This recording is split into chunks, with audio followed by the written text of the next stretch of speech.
இடிக்க 2 வெத்தலை வாங்க மறந்துட்டனே. அந்த ஆண்டவனுக்கு தான் நன்றி சொல்லணும். எப்படியோ அந்த மனுஷன் என்ன ஒத்தையில விட்டுட்டு போனாரு, ரெட்ட பொம்பளை பிள்ளைகளோட. அதுங்களை ஒரு சொத்தரும் ஒரு சொல்லு சொல்லாம நல்ல முறையில் கல்யாணம் பண்ணி கொடுக்குற அளவுக்கு வந்தாச்சு. பொம்பளை வளர்ப்பு தானே, பிள்ளைங்க ஏக்கத்தப்பா போயிடுச்சுன்னு யாரும் ஒரு வார்த்தை சொல்ல முடியாது. மல்லிகாவும் நல்லபடியாக நான் பார்த்த மாப்பிள்ளையவே ஒழுங்காக கட்டிக்கிட்டு போயிட்டா. இப்போ பொண்ணையும் இம்புட்டு தூரம் படித்தோம், அம்மா சொல்ல மீறாம ஒழுக்கமாக ஒருத்தரும் ஒரு குறையும் சொல்லாத மாதிரி கல்யாணம் பண்ணிட்டு போப்பாரா. என் பெரிய கடமை முடிஞ்சிருச்சு. அவரும் மேலேருந்து பார்த்து இதெல்லாம் சந்தோஷப்படுவார். முல்லை கல்யாணம் முடிஞ்சிருச்சு, எனக்கு எல்லா பொறுப்பும் முடிஞ்ச மாதிரி. ஓ, கிழவி இங்கே தான் உட்காந்துருக்கா. வெயில் எதுமாக ஊர் சுற்றிட்டு தெரியா? இது என்னென்னா வீட்டில் உட்காந்து வெத்தலை பார்க்க அரைச்சிக்கிட்டு இருக்கு. அட அனிதா, என்னது இம்புட்டு சீக்கிரம் வந்துட்டேன்? ஏற்ற விஷயம் தெரியாதா? அதான் ஊரெல்லாம் ஏதோ தலைவர் இறந்துட்டாருன்னு பஸ்ஸு ஓடாது, கார் ஓடாதுன்னு எனக்கு கல்யாணம் பண்ணிட்டு தெரியாங்கல்ல. அதான் கம்பெனியும் சீக்கிரம் க்ளோஸ் பண்ணிட்டாங்க. இன்னைக்கு ஷட் தான். ஓ அப்படியா? வீட்டுக்குள்ளேயே உட்காந்துருக்கேனா? எனக்கு விஷயம் ஒன்றும் தெரிய மாட்டேங்குது. சரி சரி, சாயங்காலம் வரப்படி பத்தியத்துக்கே வந்துட்டேன்னு.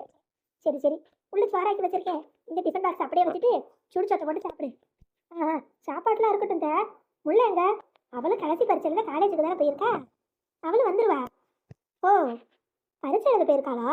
ஆமா அனிதா, இன்னைக்கு தான் கடைசி படித்தேன். அதான் போயிட்டு ஃப்ரெண்ட்ஸுக்கெல்லாம் பத்திரிக்கை வச்சுட்டு பேசிட்டு வரேன்னு சொன்னான். ஓஹோ, இந்த காலத்தில் யார் யாரும் எப்படி எப்படின்னே தெரிய மாட்டேங்குது. என்ன பண்ணுறது அத்தை, உங்களை நினச்சாதான் பாவமாக இருக்குது. உள்ள ஒன்று வெளியே ஒன்றுலாம் இருக்காக, யாரை நம்ப முடியுது? சொல்கிறதெல்லாம் நம்பிடாதீங்க. இந்த காலத்தில் யாரையும் நம்ப முடியாது. என்ன இவன் பட்டும் படாமல் ஏதோ பொடி வச்சு பேசிட்டு போகிற மாதிரி இருக்கு. என்ன விஷயம்னு தெரியலையே. எதுக்கு என்ன ஏதுன்னு கேட்டுருவான். பொண்ணை ஒழுங்கா வளர்க்க தெரியல, இல்லை நம்மக்கிட்ட பேச்சு வேற பேச்சு. சொல்லுங்க. என்ன நான் கேட்ட கேள்வி ஒன்றா இருக்கு, நீ என்னமோ ஏதோ உள்ள இருக்க வச்சு பேசுகிற மாதிரில இருக்கு. உள்ளேயும் இல்லை வெளியவும் இல்லை. விடுங்கத்த, எதுக்கு தேவையில்லாமல் வாயை கிளறீங்க? என்ன நித்தாது? இப்போ எதுவும் பட்டும் படாமல் மறைச்சி கரைச்சி பேசுகிற மாதிரி தெரியுது, அதான் என்னன்னு கேட்டேன். சரி விடு, ஒரு முக்கியமான விஷயம் உங்ககிட்ட சொல்லணும். நாளைக்கு சாயங்காலம் வீட்டுக்கு சீக்கிரம் வந்துடு. ஏன்னா நாளைக்கு போய் முல்லைக்கு சீரு கொடுக்க பாத்திர பண்ணலாம் எடுக்கணும். நீயும் வந்துருமா? நீ பாட்டுக்கு வேலை முடிஞ்சானே அங்கே எங்கன்னு போயிடாத. கொஞ்சம் பர்மிஷன் போட்டுட்டு கொஞ்சம் சீக்கிரமாக வந்துடு, சரியா? ஏத்த, இந்த பர்மிஷன்லாம் யாரும் தரமாட்டாங்க. நம்ம ஒன்றும் கம்பெனி வச்சு நடத்தலை, நம்மளே ஒரு தட்ட வேலைக்கு போகிறோம். நான்லாம் ஆஃபீஸ் முடிஞ்சோடனே நேராக வீட்டுக்கு தான் வருவேன். மற்ற பொண்ணுங்க மாதிரி ஊர் சுற்றிட்டு அலைய மாட்டேன். ஐயோ, நான் ஒன்றும் தப்பாக ஒன்றும் சொல்லலாக்கா. மறந்துட்டு வேறு ஏதாவது வேலை பார்க்க போயிடாத. நாளைக்கு நாத்தனாருக்கு சாமா சட்டெல்லாம் எடுக்கணும்னு தானே சொன்னேன். ஆமாம் ஆமாம், நான் கொஞ்சம் நேரம் ஒரு 10 நிமிஷம் என் ஃப்ரெண்டோட ஒரு ஷாப்பிங்க்கு போகணுன்னா நீங்கள் என்ன எதுக்குன்னு 1000 கேள்வி கேட்பீங்க. ஆனால் மற்றவங்கெல்லாம் கேட்பீங்களா? இல்லை, வீட்டில் ஒரு மாதிரி வெளியே ஒரு மாதிரில இருக்காங்க. போய் காஃபியாவது குடிப்போம். கண்டதையும் பார்த்து கண்ணு தான் நொந்து போகுது. என்ன இவ ஒன்றும் புரியுற மாதிரியே பேச மாட்டேங்கிறா. ஏதோ மனசில் வச்சுக்கிட்டு தான் பேசுகிறா, அது மட்டும் தெரியுது. என்னன்னு தான் ஒன்றும் புரிய மாட்டேங்குது. எனக்கு மட்டும் 1000 அட்வைஸ். பெத்த மகம் இவங்களையும் ஏமாத்திட்டு ஊர் சுற்றிட்டு இருக்கா, அவளை கேட்கறதுக்கு இல்லை, எனக்கு மட்டும் 1000 கண்டிஷனு. அனிதா அனிதா, வரேன் வரேன்.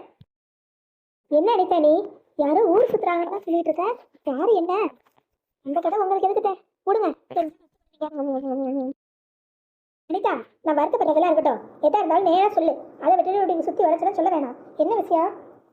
சரிதா, சொல்ல வேணான்னு பார்த்தேன். நீங்கள் எம்பிட்டு தூரம் வற்புறுத்தி கேட்குறீங்களே, அப்போ சொல்லி தான் ஆகணும். அப்புறம் நான் சொன்னதுக்கப்புறம் உங்கள் பையன் மற்ற யாரும் வந்து நான் தேவையில்லாமல் பேசினேன், யாரையும் மாட்டி விட்டேன்னா சொல்லக்கூடாது. நீங்கள் வற்புறுத்தி கேட்குறீங்க, அதனால வேற வழி இல்லாமல் சொல்லிட்டேன். கும்பிட்டுதாகதா என்னன்னு சொல்லு. யாரும் ஒன்றும் சொல்ல மாட்டாங்க. இந்த காலத்தில் பிள்ளைகளை படிக்க அனுப்புனா எங்கே படிக்க போதுங்க? எல்லாம் ஜோடியா அயல்களோட சேர்ந்து ஊரில் சுற்றிட்டு இருக்கேன். என்ன அடித்தா சொல்கிறேன்? இப்படி இல்லாமல் நடக்குது நாட்டில். அட ஆமாத்த, கண்ணால் பார்த்துட்டு வந்துட்டு தானே சொல்லிட்டு இருக்கேன். நானும் என் ஃப்ரெண்டும் வேலை முடிச்சு வீட்டுக்கு வரலான்னு கிளம்புனோம். அப்பா வாடி ஜூஸை குடிச்சிட்டு போகலான்னு சொன்னான். சரி, நம்ம ஃப்ரெண்டு தானே கூப்பிட்றா போகலான்னு திரும்பி பார்த்தா அங்கே அந்த பிள்ளை ஒரு ஆம்பளை பிள்ளையோட ஜூஸை குடிச்சிட்டு ஒன்றா வண்டியில் ஏறி போகுது. என்ன எடுக்க சொல்கிற?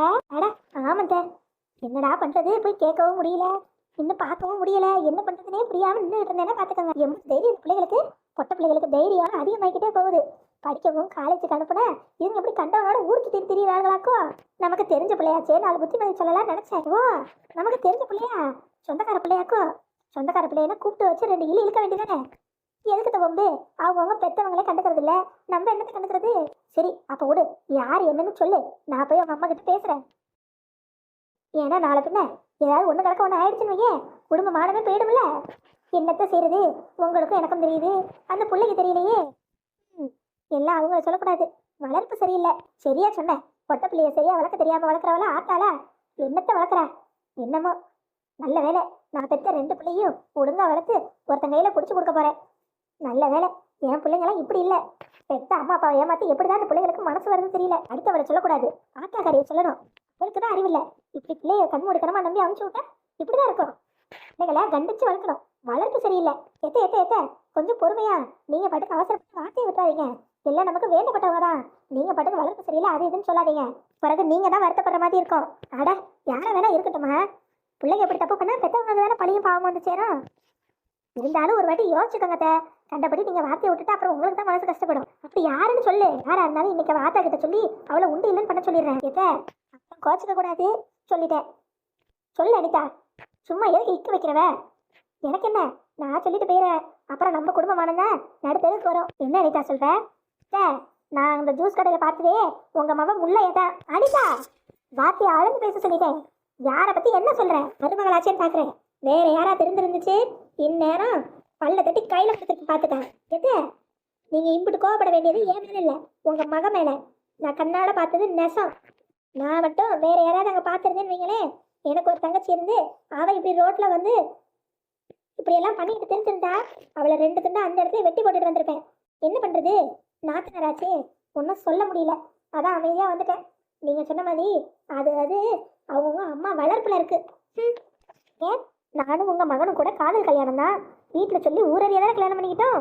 இப்படி கண்ட இடத்துக்கும் கண்டபடி பைக்கில் ஜோடி போட்டுக்கிட்டு சுற்றிக்கிட்டா தெரிஞ்சோம். அப்படி இருக்கிறப்போ உள்ள இப்படி செய்கிறதெல்லாம் குடும்பத்துக்கே கேடு. மானத்தை வாங்கிட்டு தெரியா. என்னத்த சொல்ல, இன்னைக்கு நான் பார்த்தேன். நான் பார்த்தது வேற யாராவது பார்த்துருந்தா, எங்கள் அம்மா வீட்டில் பார்த்துருந்தா என்ன நினைப்பாங்க?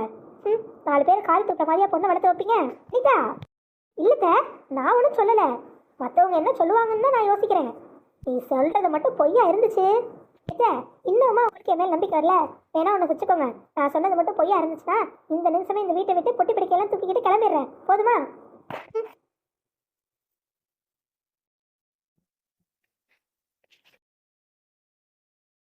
எப்பா, உன்னை வண்டியில ஏற்றி கூட்டிட்டு வரதுக்குள்ள போதும் போதும் ஆயிடுச்சு. ஆமா, உண்மையை சொல்லாம நீங்க பாட்டு வண்டியில ஏறுனா எப்படி ஏறுறது? சரியான ஆளுதான் நீங்க. உங்க அண்ணன் தான் கூட்டிட்டு வர சொன்னாருன்னு சொன்னதுக்கு அப்புறம் தான் நிம்மதியா வண்டியில ஏறி உட்கார்ற. ஆமா, நீங்க பஸ் வராதுன்னு அண்ணனுக்கு ஃபோன் பண்ணேன். அண்ணன் வரேன்னுச்சு. நீங்க பாட்டுக்கு வந்து வா வா வான்னு கூப்பிடுறீங்க. அதான் எப்படி வரதுன்னு ஒரே யோசனை. அப்புறம் அண்ணன் சொன்னதுக்கு அப்புறம் தான் எனக்கு மனசு ஒப்புச்சு. இல்லைன்னா மேடமே கூட வந்துருக்க மாட்டீங்க. அப்படித்தானே? இல்லை, இருந்தாலும் அண்ணன்கிட்டயோ அம்மா கிட்டயும் ஒரு வார்த்தை சொல்லணும். இல்லை, சரி சரி சரி, உள்ள வாங்க. இல்லை முல்ல, ஏற்கனவே லேட் ஆயிடுச்சு. அம்மாவை வேற அக்கா வீட்டுக்கு கூட்டிட்டு போறேன்னு அப்பதான் மச்சான் ஃபோன் அடிச்சாரா. சரி, இங்கே வந்துட்டேன். நான் வீட்டுக்கு வேற போகணும். அம்மாவை அக்கா வீட்டுல இருந்து கூப்பிடணும். கொஞ்சம் வேலையெல்லாம் இருக்கு. கரெக்டா? என்ன, வீட்டு வாசல் வரைக்கும் வந்துட்டு உள்ள போகலன்னா அம்மா என்ன நினைப்பாங்க? எல்லாம் புரியுது. இருந்தாலும் நீ உள்ள போ. நான் இன்னொரு நாள் வந்து அத்தையை பார்த்துக்கிறேன். சரி, அத்தையும் உங்களுக்காக வெயிட் பண்ணிட்டு இருப்பாங்கல்ல. சரி, நீங்க போங்க, நான் பார்த்துக்கிறேன். இல்லை இல்லை, நீ ஃபர்ஸ்ட் உள்ள போ. அப்புறம் தான் நான் வண்டியே எடுப்பேன். உன்னை பத்திரமா வீட்டில் கொண்டு வந்து ஒப்படைக்கிறேன்னு உங்க அண்ணன்ட்ட சொல்லியிருக்கேன். அப்புறம் வீட்டுக்குள்ள போற வரைக்கும் பார்த்தா தான் எனக்கு திருப்திப்படும். ஏன் வீட்டுக்கு எனக்கு போக தெரியாதா? தெரியும்னா, ஆனா இன்னைக்கு என் கண்பார்வையில தான் உங்களோட பார்த்துக்கணும்னு இருக்கு. உங்க சேஃப்டிக்கு நான் தான் உத்தரவாதம். உள்ள போங்க. ரொம்ப தாங்க பண்றீங்க. சரி, பார்த்து பத்திரமா போங்க. எப்பா, அநியாயத்துக்கு நல்ல பிள்ளைய கல்யாணம் பண்ணாலும் கஷ்டம் தான் போலயே. நீ சொல்றதை நான் ஒருபோதும் நம்ப மாட்டேன். என் மகன் எப்பவும் அப்படி பண்ண மாட்டோம். அதான் அவன் மகளே வந்துட்டா பாருங்க. அவகிட்டே கேளுங்க. அவங்க சொல்றேன்னா போய் சொல்றேன் நானு. உங்களுக்கு தெரியும். உள்ள சொல்லுமா. ஏன் 2 பேரும் ஒரு மாதிரி இருக்கீங்க? என்ன விஷயம்? எல்லாம் உன்னை பத்தின விஷயம் தான். ஏமில்ல, நீ காலேஜ் முடிஞ்சு பஸ்லயா வந்த? இல்ல நீ, அது வந்து அண்ணி இன்னொரு ஜூஸ் ஷாப்ல பார்த்தனே. நீயும் ஒருத்தரும் வந்து ஜூஸ் குடிச்சு பேசிட்டு இருந்தீங்க. அவரோட தானே பைக்ல ஏறி போனேன். நான் தான் பார்த்தனே. நீ அது வந்து இல்ல, உன் அண்ணி கேட்குற கேள்விக்கு மட்டும் பதில் சொல்லு. நீ ஒரு ஆளோட பைக்ல ஏறி வந்தியா இல்லையா? ஆமாம்மா, எனக்கு பஸ் ஸ்ட்ரைக்கு, அதான் வண்டியில ஏறி வந்தேன். ஐயோ, என்ன வயலன்ஸ்ல இறங்கிருச்சு கிளவி. போனது கதிரவனோடவான்னு சொல்ல போட்டுட்டோம். சொல்லிடுவான். ஏண்டி, கண்டவனோடையும் பைக்ல ஊரு சுத்த காலேஜ் அனுப்புறானா?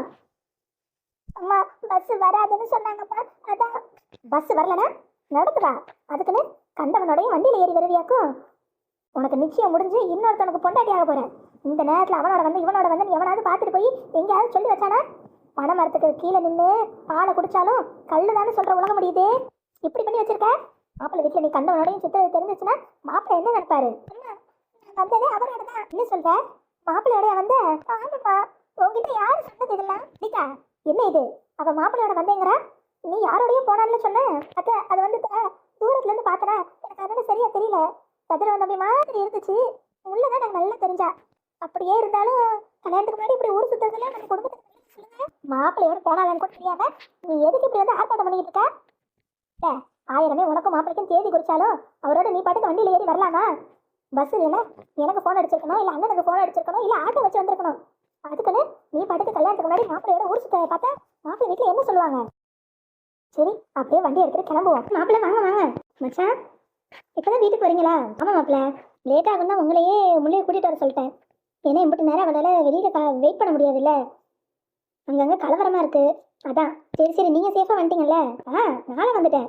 நீங்கள் முள்ளையை பத்திரமா கூட்டிகிட்டு வந்துடுவீங்கன்னு தெரியும். அதான் உங்கள்கிட்ட சொன்னேன். உங்கள் தங்கச்சி வரவே மாட்டேன்ட்டா. அப்புறம் நீங்கள் சொன்னீங்கன்னு சொன்னதுக்கப்புறம் தான் வண்டியிலே ஏறினா பார்த்துக்கோங்க. அது வரைக்கும் புலம்பிக்கிட்டே இருந்தா. அவளுக்கு இதெல்லாம் பழக்கம் இல்லைல்ல.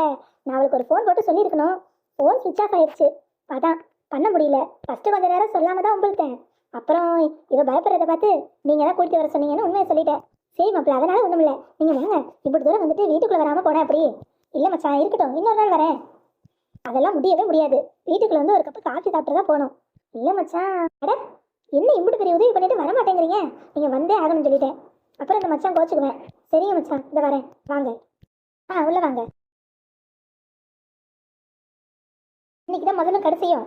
கல்யாணம் முடியிற வரைக்கும் இனிமே எந்த தப்பும் பண்ணக்கூடாது சொல்லிட்டேன். எதுனாலும் உங்கள் அண்ணனுக்கும் எனக்கோ தான் ஃபோன் அடிக்கணும்.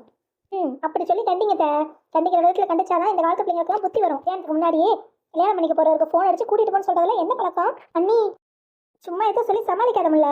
என்ன என்ன இங்க பஞ்சாயத்து? என்ன ஆச்சு? மாப்பிள்ள, அரவிந்தா, வாங்க வாங்க. என்னாச்சு? உள்ள அழுதுட்டு நிக்கிறா? அதெல்லாம் ஒண்ணும் இல்லைங்க. ஒண்ணும் இல்லப்பா, நீ வா. என்ன ஒண்ணும் இல்லைங்கிறீங்க? என்ன உங்களுக்கு விஷயம் தெரியாதா? உங்க தங்கச்சியும் உங்க மாப்பிள்ளையும் கல்யாணத்துக்கு முன்னாடியே ஊர் சுத்திட்டு இருக்காங்க. அதுக்குதான் அத்தைக்கு தெரிய வந்து கொஞ்சம் கண்டிச்சாங்க, ஒரு அடி வச்சாங்க. அதான் முள்ள கண்ணில் இப்படி தார தாரையா தண்ணி கொட்டுது. ஏம்மா, என்ன பண்ணி வச்சிருக்க? என்ன எதுக்கு அத்தை கிட்ட கத்துறீங்க? நீங்க கத்த வேண்டியது உங்க தங்கச்சி கிட்ட. அனிதா, கொஞ்சம் பேசாம இரு. மாப்பிள்ளை வச்சுக்கிட்டு இப்படிதான் பேசுறதா? இல்ல நீங்க வாங்க உட்காருங்க. பரவாயில்ல, இருக்கட்டும். இல்ல நீங்க ஒண்ணும் தப்பா எடுத்துக்காதீங்க. என்னம்மா நீனு எதுக்கு தேவையில்லாம முள்ளை அடிக்கிற? இல்லடா, இவ சொல்லாம கொள்ளாம இப்படி வந்து இறங்கினா எனக்கு பதட்டமா இருக்கும்ல. அனிதா மாப்பிள்ளை கூட தான் வந்தாருங்க கழிக்கல. நீ யாரோடய வந்தாருனால அதான் கோவத்துல அடிச்சுட்டேன். அப்புறம் தான் மாப்பிள்ளை கூட வந்ததா விஷயம் தெரியும். ஆமா, எனக்கு தூரத்துல பாக்குறப்ப சரியா அடையாளம் தெரியல. அப்ப அம்புட்டு வில்லங்கத்துக்கு நீ தான் காரணம். அப்படிதானே? ஏங்க, நம்ம வீட்டு பிள்ளைய ரோட்ல எங்கேயோ பார்த்தா நம்ம சொல்றது இல்லையா? வீட்டுல பெரியவங்கன்னு எதுக்கு இருக்காங்க? ஆமா ஆமா, நீ எல்லாத்தையும் அப்படியே எங்க அம்மாட்ட சொல்லிடுவ பாரு. எப்படா சான்ஸ் கிடைக்கும் முள்ளைய போட்டு கொடுக்கலான்னு இருந்த. செஞ்சுட்டீல? ஏங்க, ஆயிரமே இருந்தாலும் அவ கட்டைக்கு போறவராவே இருந்தாலும் கல்யாணத்துக்கு முன்னாடி இப்படி சுத்துறது சரியா சொல்லுங்க? கண்டிக்கிற விதத்துல கண்டிக்காம நீங்க என்கிட்ட சண்டைக்கு வரீங்க. போதும், நிறுத்தடிக்கா. தேவையில்லாம பேசிட்டு இருக்காத. முள்ளைய மாப்பிள்ளையோட வர சொன்னதே நான் தான். என்னங்க சொல்றீங்க? ஆமா, முல்லை காலேஜ் முடிச்சு பஸ் எல்லாம் ஓடலனே ஒரே பந்தா இருக்குன்னு போன் அடிச்சா. வந்து கூட்டிட்டு போக சொன்னேன். எனக்கு கம்பெனில வேலை கொஞ்சம் நெருக்கடியா இருந்துச்சு, முடிச்சு கொடுத்துட்டு தான் வரணும்ட்டாங்க. அதான் அந்த நேரத்துக்கு எனக்கு யாருக்கு ஃபோன் பண்ணுறதுன்னு தெரியல. மாப்பிள்ளைக்கு ஃபோன் பண்ணி முள்ளையை கொண்டு வந்து வீட்டில் விட முடியுமான்னு கேட்டேன். மாப்பிள்ளையும் இருக்கிற வேலையா விட்டுட்டு வந்தா. நீங்க என்ன இப்படி பண்ணி வச்சிருக்கீங்க? ஐயோ அரவிந்தா, என்ன இப்படி சொல்ற? ஆமாம்மா அத்தை, உங்க மகன் என் கூட புலம்பிக்கிட்டே தான் வந்தா. எப்போ அவங்க அண்ணன் சொல்லி தான் நான் வந்து கூப்பிட்டு வரேன்னு தெரிஞ்சிச்சோ அதுக்கப்புறம் தான் நிம்மதியே என் கூட வந்தாலே. இப்படி அவசரப்பட்டு அடிச்சிட்டீங்களே அத்தை. கண்டவங்க கண்டதையும் சொல்றதையும் கேட்டுக்கிட்டு முள்ளையை தப்பா நினைக்காதீங்க. அப்படி தான் சொல்லுவேன். நான் அப்புறம் வரேன். மாப்பிள்ளை, கண்டவங்க நம்மள தான் சொல்றாரா? என்னம்மா நீ இப்படி பண்ணிட்ட? மாப்பிள்ளை நில்லுங்க. ஐயோ அனிதா, அடுத்து கிளப்பி உன் பக்கம் திரும்பும். எஸ் ஆயிடு. முல்லை, அவசரப்பட்டு தோளுக்கு மேல வளர்ந்த பிள்ளைய அடிச்சிட்டமே.